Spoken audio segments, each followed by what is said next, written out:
কবি নজরুল ইসলামের একটা কথা ছিল কিংবা একটা লেখা এরকম ছিল, আমি জানি চিরজীবন আমাকে কাঁদতে হবে, কারণ আমি যে তোমাকে চেয়েছি।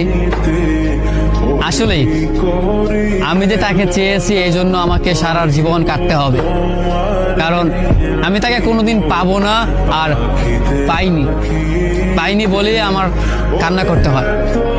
তাকে আমি প্রচন্ড ভালোবাসি বলেই আমার কান্নাটা আসে, তাকে আমি আমার করে পাইনি বলেই আমার কষ্টটা হয়।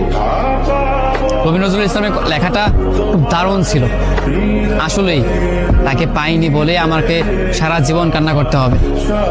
যদি সে আমার এই ভালোবাসাটা বুঝতো, আমার এই অসীম ভালোবাসাটা বুঝে আমাকে একটু বলতো যে আমি অন্যদের মতো কখনোই তোমাকে ছেড়ে যাব না, তাহলে বিশ্বাস করুন পৃথিবীতে হয়তো আমার চাইতে সুখী মানুষ আর কেউ হতে পারতো না।